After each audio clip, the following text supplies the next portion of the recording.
Shalom, kebenaran hari ini tanggal 26 Februari 2023 bertema selalu menyenangkan Allah.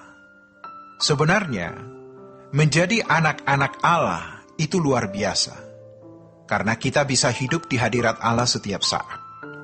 Betapa indahnya kehidupan di hadirat Allah setiap saat, dan itu bisa terjadi, bisa dialami kalau kita menjaga diri.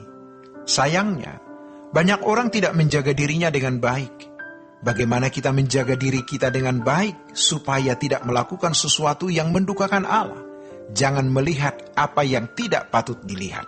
Misalnya, berita-berita yang menyita pikiran kita, tontonan atau film-film yang tidak membawa kita kepada pikiran yang bersih, termasuk film-film yang baik menurut kacamata umum, tetapi tidak menguduskan pikiran kita, tidak perlu mengotori pikiran kita.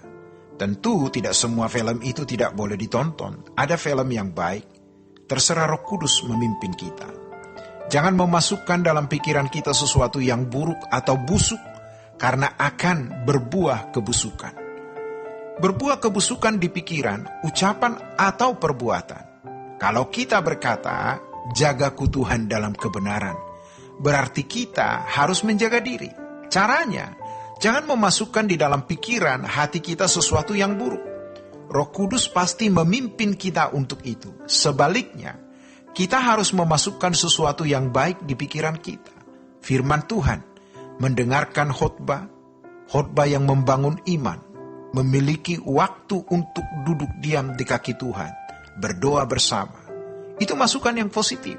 Kita di-charge, disuplai kekuatan dari Tuhan untuk bisa melakukan apa yang kudus. Berpikir yang kudus, merenungkan yang kudus, mengucapkan kata-kata yang baik dan berperilaku baik. Kita tidak bisa menjadi polisi dalam tanda petik yang baik bagi diri sendiri kalau kita tidak menginput kebenaran di dalam pikiran kita.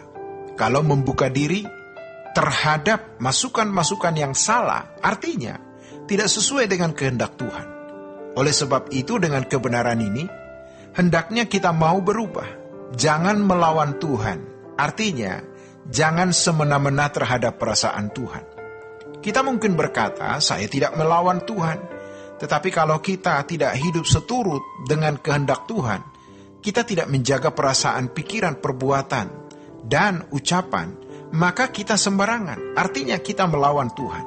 Jadi, pelayanan yang sesungguhnya itu menjaga perasaan Tuhan. Segala sesuatu yang kita lakukan, dari perkara sekecil apapun sampai perkara-perkara besar, harus bisa menyenangkan hati Allah.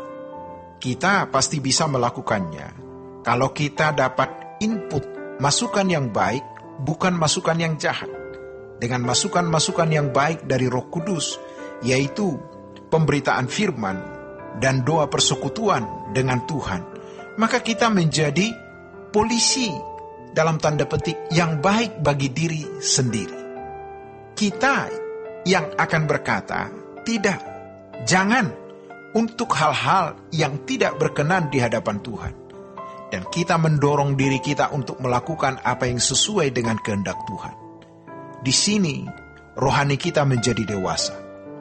Kalau kita melayani perasaan Bapa, kita akan menjadi terhormat, dihormati, menerima hormat dari Tuhan, bukan hormat dari manusia. Mendapat pujian bukan dari manusia, tetapi dari Tuhan.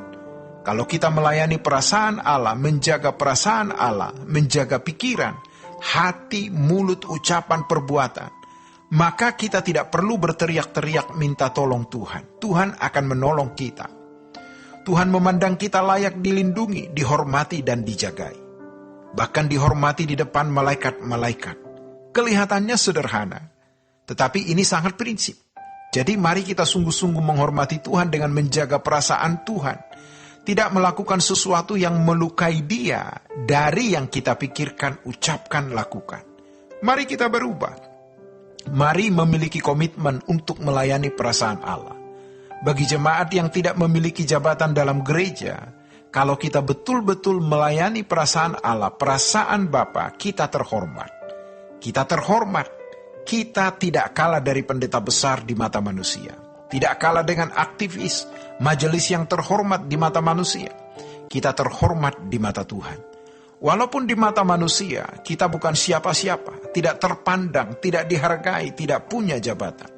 Mungkin kedudukan kita rendah, pekerjaan kita juga mungkin dipandang orang rendah. Tetapi kalau kita melayani perasaan Tuhan, kita terhormat di mata Tuhan. Betapa indahnya kehidupan seorang yang terhormat di mata Allah. Orang yang sudah terhormat di mata manusia bisa tertipu oleh dirinya sendiri, merasa sudah berharga dan terhormat. Padahal kehormatan kita bukan karena dihormati manusia. Kehormatan kita haruslah karena kita terhormat di mata Allah.